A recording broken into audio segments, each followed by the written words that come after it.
What I love about you is that you are not on social for life or business. And I know that it unfolded as soon as your daughter was born. So tell us a little bit about that and why you chose to stay off.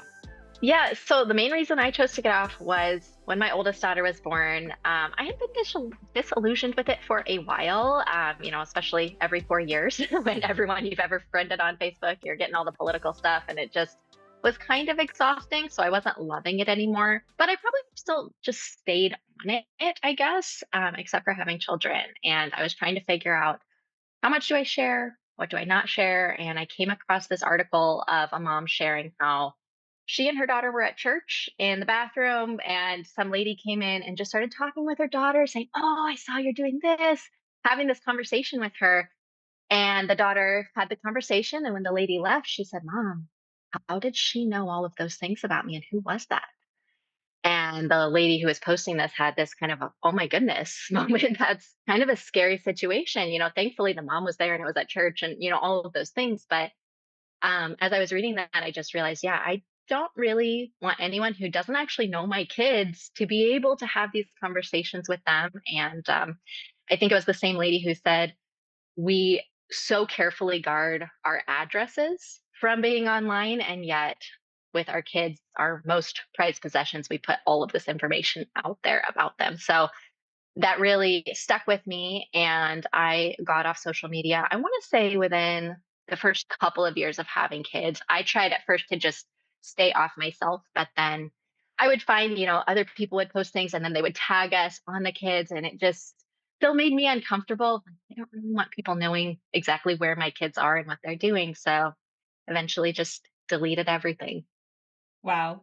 I love it. Well, and that story is kind of like, oh wow, I wouldn't have even thought of that. But coming from the kid's perspective, it's a little creepy having somebody that you don't know knowing a lot about your life, right? Crazy. You have a very good, solid business too. So you got off for life. Was it hard not wanting to get on there for business? Like, did you have this urge at all to see what it was all about doing social media marketing? Yeah, when you first start a business, you're taking in all this information, you're watching YouTube videos, and everyone is telling you, oh, you need to be doing this, you need to be doing this, you got to be on YouTube with a podcast and posting. And if you're following anyone, you're seeing how often they post, and you're going, oh my goodness, how are they doing this? And I can barely stay afloat with the couple of things that I'm doing. So there was definitely this thought of I need to be doing it. But my husband, very early with me when I was starting this out, had this conversation because we'd had a lot of conversations about keeping our kids online. And he said, listen, I'm okay if you want to dive in and do all of these things, try out the influencer life and start a business. He said, but I feel really strongly that I still want to keep the kids offline. So that I think made it a little bit easier for me to stay off because of the space that I'm in, the more mom influencer space, I guess, the home management. Typically, what people are sharing on there is their kids and their life. And so, since that was already removed for me, it wasn't so much of a question of do I do this or not. That had already been answered. So I did snag the handles that I thought I might want, but if anyone follows me on there, they know I do absolutely nothing with them. I think I tried a couple of times, and since I wasn't using it in my own personal life, it felt almost disingenuous to be trying to do it for business, and it just didn't feel natural for me. So I think I still have them, but I don't do anything. Yeah, that makes a lot of sense. And it's nice because you weren't like proactive with it in the beginning and thinking that it was going to work. You had to work it in a different way. And I know that it's sometimes a mindset. Like we think we have to be on or we should because that's what we're told. Like social media marketing, you just have to do it. It's and you need to post multiple times a day. But really, it's a mindset. And so if we can shift that mindset to really seeing almost the world in a different lens, like seeing the marketing world in a different way, then it can actually really be beneficial for us and grow our business. Now, I know that's what we're going to talk about today. We're going to talk about these 5 key mindset shifts that you can help us work through. And so let's just dive in. What's that first shift that we need to have? So I think the biggest shift, at least it was for me, was letting go of the FOMO. You don't want to be left out. And that's where so many people live, really, their time and how they invite people to things, how you hear about events, how what is you find what is going on through Facebook. And so when you get off, you have to realize, okay, there are going to be things that I don't hear about. There may be events that I don't get invited to because it's not as easy as hitting add person to the event on the back end. And they may not think about, oh, I need to go through my phone because they already assume everyone's on there. So you do have to kind of realize, okay, this is a part of getting offline if you want to do that. And you just kind of have to accept that this is what it's going to be different for you, right? It may not look exactly the same as it looks for all your friends, but just realizing I am okay with that and I will be able to do other things because of this. Yeah. Well, as somebody who likes to have my hand in all the pots, that was one of the fears I had was like, what if I miss something? Or what if I just don't get, people won't know what I'm doing or just all the things. Right. And so that was a fear, but I quickly let go of that after I left social media. So I don't know. I feel like it was a fear that of the unknown in a way. Right. And so how did you navigate those types of things? Like, how do you find out what's happening in your friends' worlds? Like, what are some of the things that you did as you stepped away? Well, and what you were just saying reminded me, I think that it's almost something, FOMO is almost worse when you are on social media because you will see if other people are doing things with their families and you have this idea of, oh my goodness, should I be doing that? Or you see if other friends are getting together and you think, oh, I wasn't invited. Are they mad at me? And like all of these little things that kind of come into your mind. Whereas when you're off social media or the way people lived 20, 30 years ago, they didn't know if their friends were doing all of these things throughout the week or if their spouses were giving them flowers every week or whatever. And you didn't have that feeling of, oh, wait, my life is a little different. Is that okay? It was just your life was different. So, one way that I kind of dealt with that, and I don't even think it was intentional at the time for me, but it's just been kind of how it has worked out, is I have realized that true friends will still make the effort very early on and you do have to let people know, hey, I'm getting off social media. I do still want to be involved, but you're going to have to reach out with a text or a call or things like that. People who want to be in your life will make that effort. And very early on, I figured out, oh, these are the people that really are making an effort to have me in their life. And one of my friends, honestly, she kind of took it upon herself to make sure we were looped in, even if we weren't, on a guest list or something from other people's invites and things like that. She'd be like, hey, do you want me to text? And she would just always make sure and took it upon herself to say, hey, I know you're not on Facebook, but this thing is happening. You guys may want to come. Or, hey, I know you're not on Facebook. This event happened. Would you like to see pictures or different things like that? So I think finding friends who will, or figuring out who those people are who will still loop you in, can be a really nice bridge for making that adjustment. Yeah, that makes a lot of sense. Having that person in your corner. For me, it's usually my husband because he's still on social media and pretty active. But I would say, since our last conversation, he's less active on there now too, which is pretty cool. Took Facebook off his phone and only can do it on his desktop, which I think is a really great tip in the beginning. Like, you don't have to get completely off; just make it harder for yourself to get on there, and then it makes it a little bit easier. So that's awesome. And like you were talking about the comparison game, I don't have as much of that anymore because I don't really see what's going on. So it doesn't matter to me, which is actually pretty nice. So yes, the fear of FOMO, we got to let that go in order to be able to completely shut off our brains from social media. Yeah. So what you said about your husband only having it on his desktop, that's actually one of the tricks I did for myself with having the Facebook handles and the Instagram handles, all of that for the business. I can only access it from my laptop. And that makes it so much less likely that I'm just going to mindlessly scroll. And I will only get on if I'm actually working and needing to do something or, needing to sell something on Facebook Marketplace, something like that. But one other thing that I kind of realized with the FOMO thing when it comes to business is that when I was trying to do everything and constantly comparing myself to, now I'm realizing, people with teams of people who are managing their social media and doing all of these things, is it was really overwhelming and exhausting. And it made it so that I couldn't show up as well in the places that I wanted to. And I heard someone, and I think it actually might have been Gillian Perkins, say, pick one or two things and do those really well. So that was I felt like that kind of gave me permission to say, okay, I'm going to let social media go. I don't love it. I'm going to pick a couple things that I do love and I'm going to stick with those and do my best at those things. Yes, I love it. Pick one or two things and do them really well. And that was not social media for me either, because I just felt like I was doing it to do it. So beautiful. All right. So letting go of FOMO, that is that first mindset shift we need to make. So let's talk about the second shift. What is that? Yeah. So the second one I feel like is a little bit of a part two of FOMO and realizing that it's okay not to know what is going on. It's okay to not know what is going on in every other aspect of life with your friends or politics or things like that. And just going, it's okay to be really present in my family or in my business and not be trying to follow or mimic or worry about the FOMO for other people that are around me. Mm, so it's okay not to know. Sometimes I'm like, yeah, okay. So it's okay not to know, but what if the way of the future is social media and I need to know, I won't know the latest business thing or business trend or whatever if I'm not there. How do I let go of that? Yeah, I think part of it on the business side of things is finding somebody kind of like that friend in real life that I have who can be that person to kind of keep you up to date. Maybe finding somebody who is into social media or who is into following the trends and things like that, and watching YouTube videos or a podcast that they put out, so you can stay current without having to spend all the time figuring that out yourself.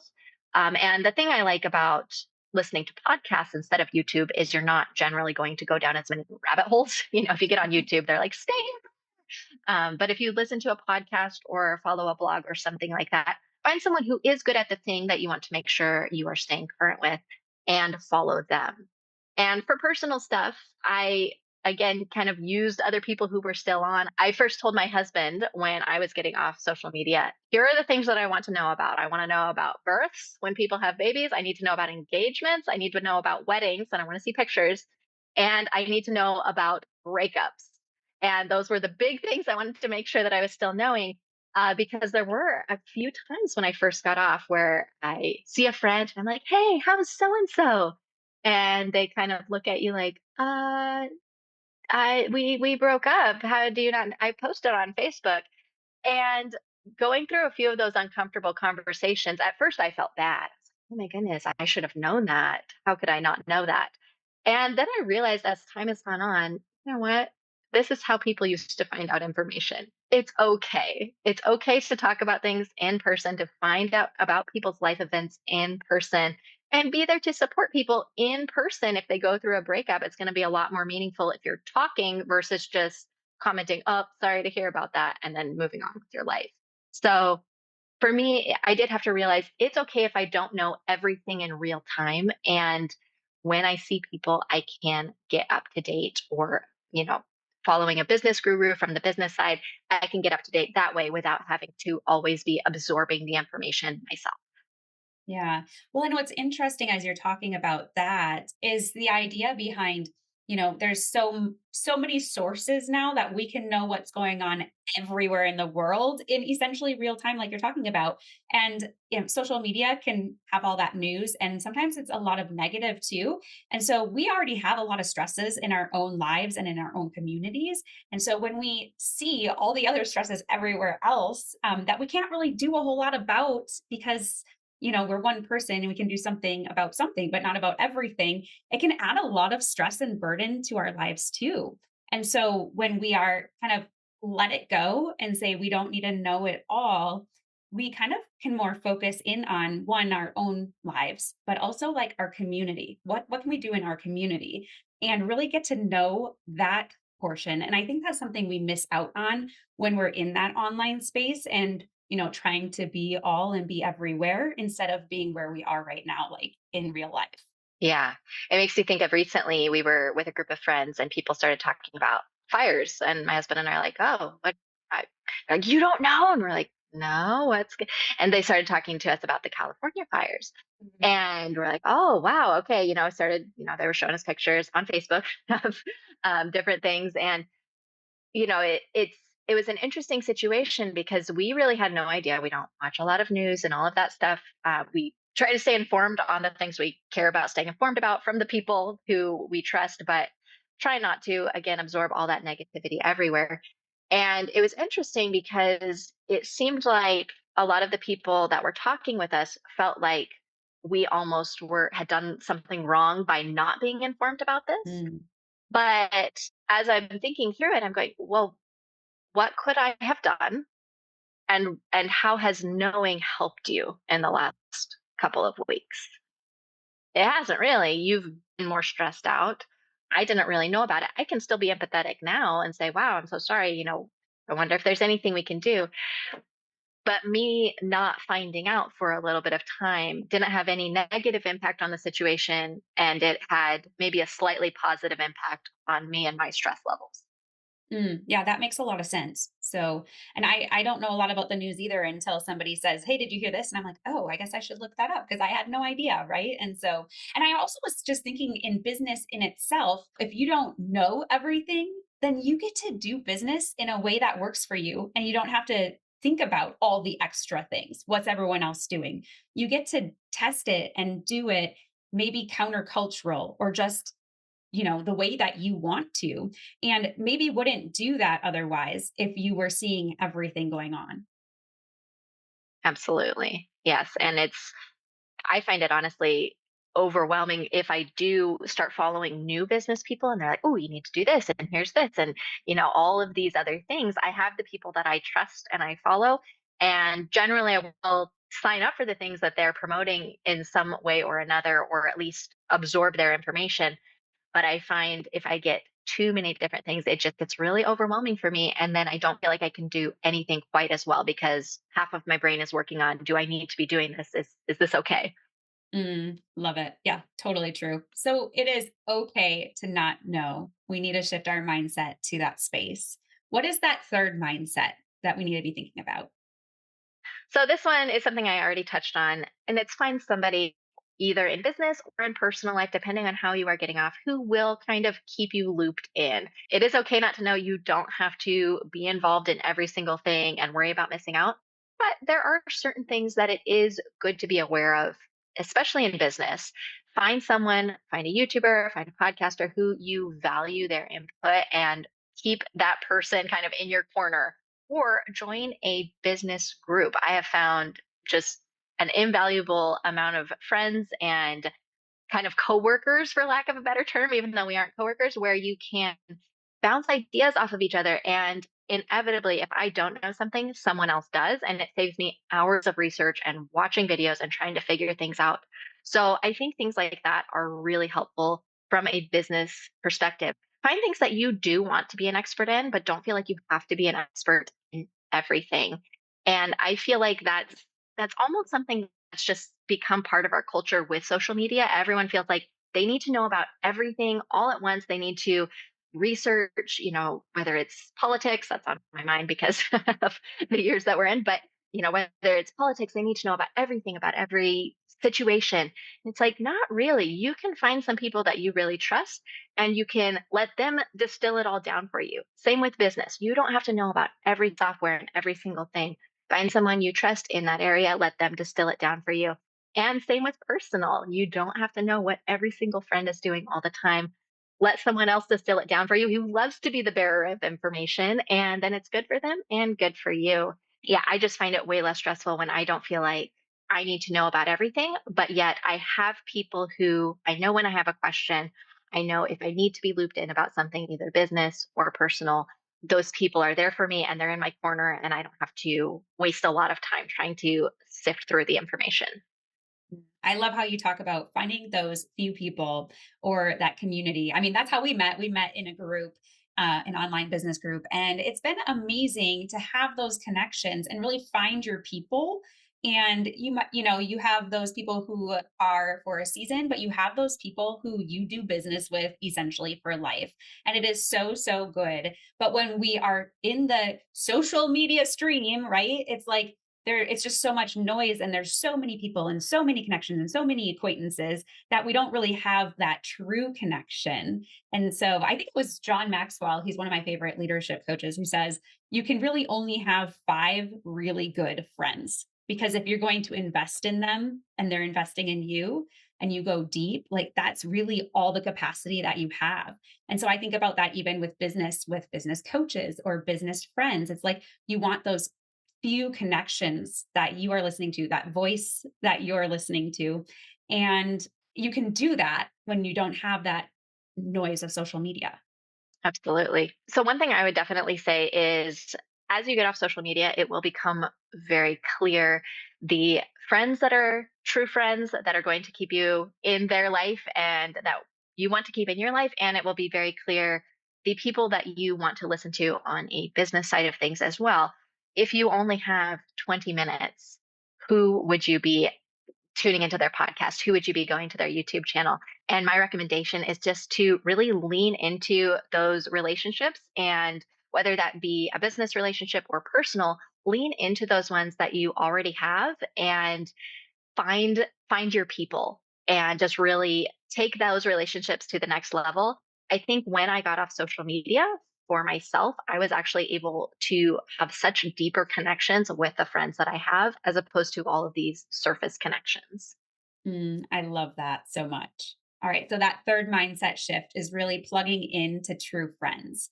So let's talk about number 4. What is that and what should we be thinking about? So, number 4 is to fill that void. We waste, in general, so much time on social media. I know I was guilty of this before I let it go. Even once I knew that I wanted to, when I was kind of just in this little bit of limbo land of, okay, I know I'm going to delete it. Maybe I'll delete it next week. Maybe I'll delete it next month. I would still spend so much time on social media just scrolling. And I would get on my phone to do something that I needed to do. And 20 minutes, 30 minutes later, I would find myself scrolling on social media because it's really incredible. If you've never seen Social Dilemma, definitely look it up. But it is absolutely fascinating how tech companies, honestly, have hijacked our human biology and how they make our brains think that when we are working, we actually need to be on social media because we get all of these rewards and dopamine hits and things like that. So there's a reason that when you go on your phone to check the time, you'll end up scrolling Facebook instead. It's really interesting how it all comes together. Highly recommend that documentary if this is something that you're thinking about. But I do want to say it maybe took me 2 years. I think it was 2 years, maybe three, to get off once my oldest was born, because I have some memories of her. I would be sitting there scrolling on Pinterest. Even once I had deleted Facebook, I still had Pinterest on my phone. And she would be saying, Mommy, come do this with me. Let's draw, let's do whatever. And I would say, just a second. And I had a few times where I thought, why? What am I doing that is so important? But in my mind, I felt like I needed to finish scrolling through this feed or whatever it was, even though now those never end. And I really didn't need to do that. So there's so much time that is wasted when we are on social media. Again, one of the best ways to do that, if you don't want to completely delete, is just to put it on your computer. I still have Pinterest, but I don't scroll it anymore. I only get on there when I need to work or look at something very specific because it's only on my computer now. So finding some things like that can really help. But then finding something else important to fill your time with, because you'll have time now. You don't have all of those minutes that are just absolutely wasted. You can start a business. You can start doing some freelance work. You can just do all kinds of things. You can read a book.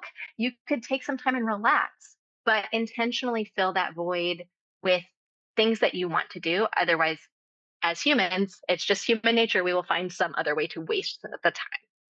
Yeah, we will, because we fill the time that we have. Everyone has 24 hours in a day, but we all tend to fill it with something. And a lot of us fill it with scrolling. And I would encourage you too, if you are on social media, you might not even know how much time you're spending. So go into your app in the settings and look at your screen time. Look at how much time you're spending on the apps. That will be an indicator if you need to shift that time to something else as well. And like we were just talking about earlier, Cassie, when you said do one or two things and do them well.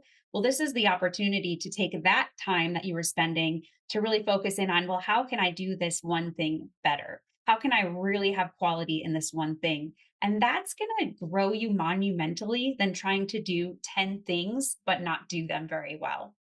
Yeah, and being honest with yourself, you may just be in a place in your life and motherhood or wherever you are at where you just need some downtime and you need to take that time and take a bubble bath in the evening and read a book.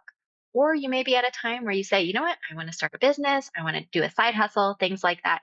But I think it's good to be honest with yourself before you decide what to do and think, okay, what's actually going to serve me best here? What is going to give me energy to show up in other areas of my life in the best way that I can? Mm. Well, yeah, because white space is okay. And I honestly get more creativity and I have more downloads and just different things when I have that extra space in my life. And I think this kind of leans into your number five mindset shift that we need to have. What is that?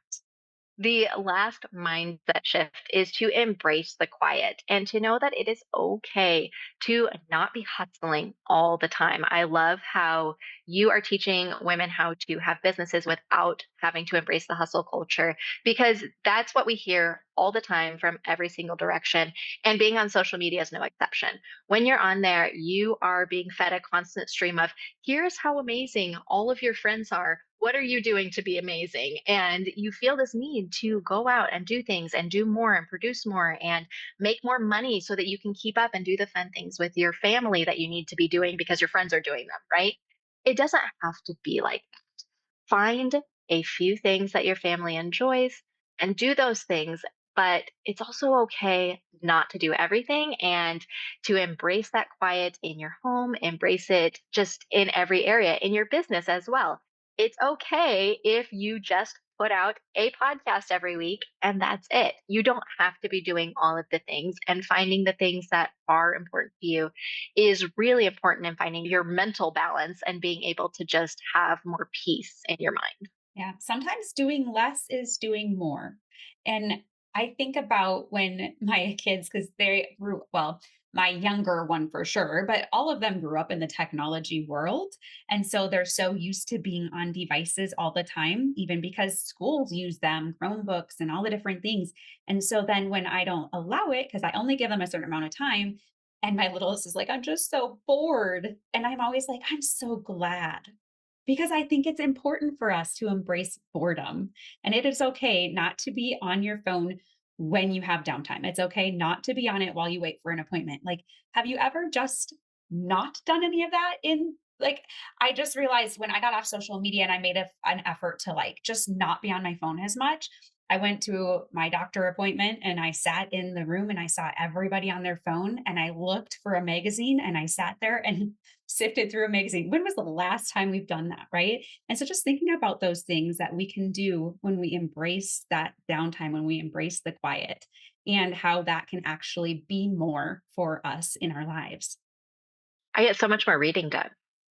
Mm. I enjoy reading, but I didn't have time before because I would sit in bed and I would scroll instead of reading before going to bed. And now I get so much more reading done because when I go out and about, it's not interesting to look at your phone. There's only so many emails, right, that you get. And it's not interesting unless there's something that you can scroll.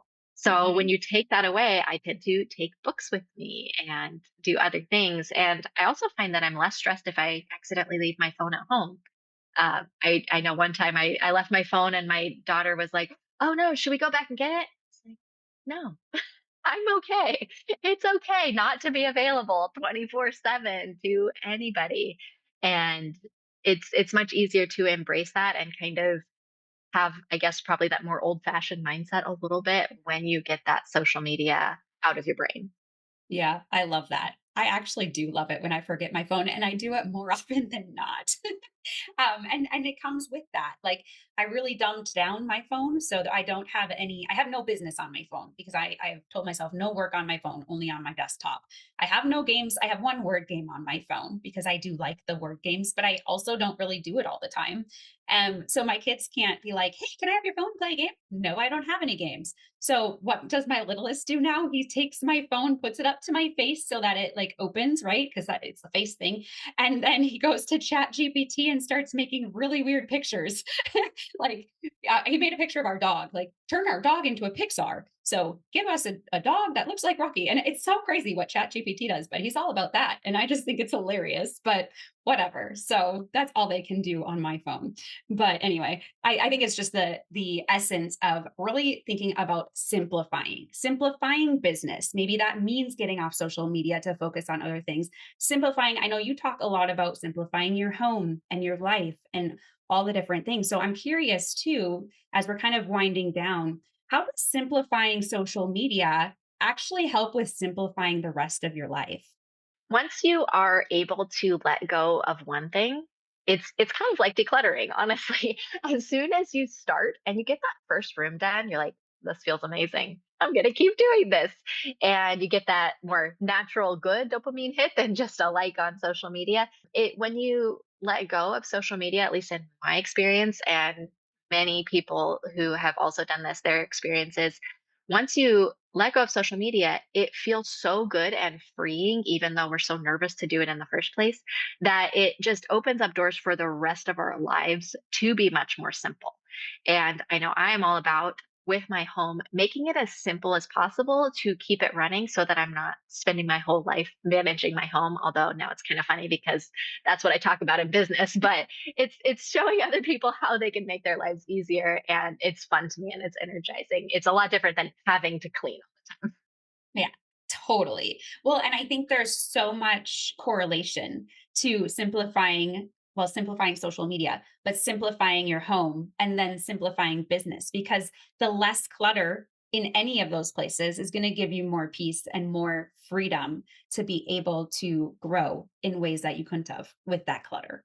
I think it also allows you to live a more simple life because you aren't always worried about, is this Instagram worthy? Is this Facebook worthy? When you're out and about with your family, you can just be in the moment and enjoy the moment. I mean, don't get me wrong, I'm a mom. I still take pictures and I still send them to my parents when I think it's really cute. But I'm not always trying to curate something and worry about if it's worthy enough to share with the world. I can just be there with my kids in the moment. And I feel like that's a much simpler life and just so much more enjoyable.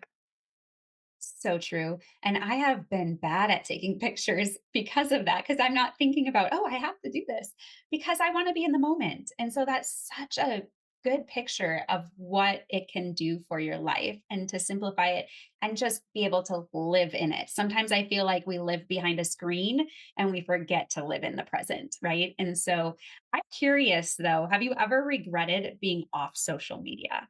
Yeah, I can only think of really one big time that I have regretted it. And that was when some friends of ours were going through just a really big crisis situation and they were sharing everything on social media. But I didn't hear about it until quite a bit later, until my informant friend looped us in. I thought, wow, it would be a lot easier on them if I were just on social media, because then I found myself texting, saying, hey, how are things going? Are you doing okay? Do you need anything? And that's just one more thing that they had to worry about. Not that they had to, but when you're getting more messages from all of these places, it can be a little more stressful. So I would say that is probably the main time. And it has been at least 8 years for me at this point now. And so it's been basically one time. I think in the moment when I was having some of those uncomfortable conversations of, hey, how's so and so? And they're like, we broke up a month ago. What are you talking about? At that time, I think I felt that. I regretted it a little bit in that moment. But now looking back, I'm thinking that's not that big of a deal, really. And if your friend is annoyed with you for asking about it, then okay. You're just asking about their life as you knew it last. And so I think that's just kind of has been an ongoing mindset shift for me. And now I think I've just come to the point of I'm okay with that. If stuff like that happens, it's not a big deal. We will all get over it and move on. Yeah, totally. I love it. So I know for me, like I love not being on. I can actually imagine getting back on because I'm like, you know how much time it would take? Like that will take me away from this and this and this that now I've filled the void with. But I do have these temptations every once in a while, like, well, maybe it would help my business, or maybe I should do it. Do you ever feel that temptation? And how do you stay committed to your decision to stay off? I do ever once in a while, but when I have those thoughts, it is not ever me doing it because I didn't enjoy it. When I tried it, it was a lot. It was too much in addition to the other things, and I so much more enjoy YouTube or even blogging, which I don't do Mm. as much anymore. I like that way better than trying to figure out something that somebody's going to read for 10 seconds as they're scrolling through a bunch of other things. I would much rather have somebody actually want to read my content and then make them an amazing piece of content. I can be a little long-winded, like even shorts I don't do because like how can I pack in what I need in 1 minute? Or I think now they're like two or three, but I need 10. I need 10 minutes to tell you what I want to tell you. And I need a full blog post. So I think for me that's part of it, but I have considered at some point hiring someone else to do it. But I don't know what the ROI would be like on that. And it would be something where I would be looking at the ROI pretty closely to see if it does make a difference or not. Yeah, that makes a lot of sense. Well, hey, I mean, we talked about, oh, we're gonna have a 30-minute conversation, and both of you and I are like, let's keep going. So it's totally fine. So the five mindsets that we talked about today are letting go of FOMO, realizing it's okay to not know, plugging into true friends, filling the void, and embracing the quiet. These are such great shifts that we can make that really are just going to bring about simplicity in our lives and in our businesses and a lot more inner peace, I think, and take out some of that overwhelm and some of that hustle culture, like we talk about. So I want to hear, what is the number one takeaway that you want listeners to have from this conversation? I think if you have ever thought about getting off social media, I would just challenge you to do it. Just pull the plug. It's so much freer on the other side. It might be a little bit scary, but as soon as you do it, I honestly have never missed it. I think maybe the first week, a couple of times I picked up my phone to scroll and it wasn't there. And then I put my phone down and went and did something else. It wasn't a big deal. It wasn't this, oh, I miss it. There was none of that. It was so much easier than I thought it would be. And I wish I hadn't stayed on the fence for as long as I had. And yeah, if you've ever thought about it, just do it. It's I it's love it. it's nice over here. Just do it. Be Yeah. Nike, Yeah, well, it's funny because now I have like challenges with myself to see how little I can be on my phone. So my goal is to have my average time, and this includes texting and Boxer and email, like all the things that you would normally do. I only do those types of things on there, to be less than an hour a day. I did it during Christmas. It was 6 minutes average on my phone that week. I was That's like, yeah, amazing. I really unplugged, but I think it's fun to have those kinds of challenges, right? Because then you have to be doing something else. So I love that. If you just have it in your spirit, like if you're just feeling this nudge, just do it. Just do it for a week and see how it feels. Do it for 30 days. Give yourself a challenge. And if you're like me and Cassie, you may never go back.